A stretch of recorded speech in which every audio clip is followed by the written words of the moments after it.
Welcome back, dear subscribers, to your favorite YouTube channel, Feel Fast English in Wolof. My name is Harim Bakindur from Feel Team, and today we will see how to introduce ourselves in English. Inshallah. Assalamualaikum warahmatullah. Ñu ngi leen dalaat ci seen chaîne bi ngeen tàmm muy Fast English in Wolof. Di leen wax rek kooru jàmm te inshallah dinañ gis ni ñuy présenté suñu bopp ci anglais ndax nekk na loo xam ne lu am solo la. Inshallah nees tuuti rek ñu ñëw ak yéen ci leçon tey bi.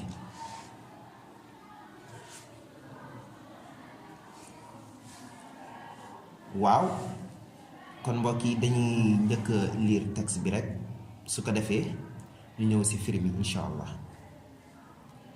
mu ne my name is Mustafa and my last name is Njai. I live in Tuba, but my birthplace is Dakar. I am a student in Al-Azhar School. My father's name is Musa and my mother's name is Fatu. I have 3 sisters and 2 elder brothers who love me so much and help me in my studies. I rent a flat in which I live with my friends and a few neighbors who are from Ndar. My grandfather motivates me to learn hard. mbokk yi loolu mooy texte bi kon xam naa da ngeen ni ànd ak ñun rek ci firi mi inshallah. mu ne my name is Mustafa. sama tur moo di Mustafa maanaam Mustafa laa tudd. and my last name is Njai. te sama sant moo di Njai maanaam Njai la sant. kon fii dañ fiy xamee rek ne last name mooy sant comme ni mu ko waxee my last name is Njai sama sant mooy Njai. I live in Tuba. mu ne man Tuba laa dëkk. I live in Tuba.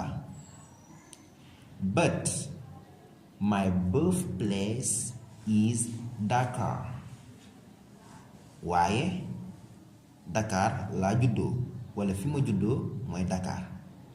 kon nañ fi xamee rek ne birthplace mooy place bi nga juddoo wala dëkk bi nga juddoo. I am a student. mu ne man de ab élève laa. in Al-Azhar School. ci école Al-Azhar. My father's name is Musa.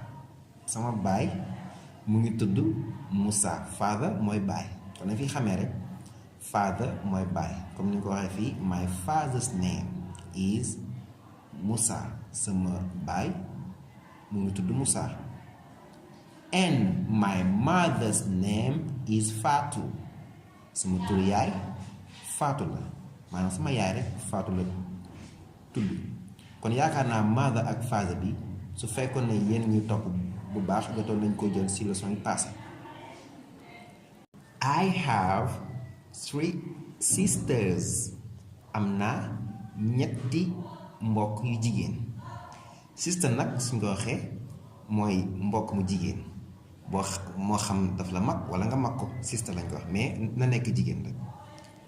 and 2 elder brothers. nee na ba tey am na ñaari mag yu góor yoo xam ne ñoo ko féete mag. kon lañ fi xamee rek ne elder brother suñ ko waxee mooy mag bu góor koo xam ne moo la féete mag. who love me so much. ñooñu nag ma tudd maanaam sister yi ak brother yi dañ ko bëgg lool moo tax mu ne who love me so much dañ ma bëgg lool and help me in my studies te dañ may dimbali lool ci sama njàng bi. Help mooy dimbali in my studies. I rent a flat mu ne dama louer ab appartement kon rent mooy louer flat mooy appartement in which I live with my friends te si boobee appartement fa laay dund ak sama ay xarit wala samay xarit laa fa nekkal and a few neighbors ak yeneen dëkkandoo who are from Ndar ñu jóge Ndar ak ñeneen ñoo xam ne dañoo jóge Ndar kon neighbor suñ ko waxee mooy dëkkandoo comme voisin lañ ko waxee ci français mu jum. My grandfather sama maam bu góor motivates me daf may soññ to learn hard ngir may jàng bu baax kon motivates mooy soññ. kon mbokk yi loolu moo nekkoon leçon tey bi mu nekkoon benn présentation rek léegi képp koo xam ne leçon bi am na loo xam ne lënt na la si incha allah soo ko laajee si commentaire yi rek dina am ay ndaw yoo xam ne ñu ngi foofu te incha allah di dena si leeral wasalaamualeykum wa rahmatullahi taala wa barakaatuhu. Happy Ramadan with Film Team. Peace.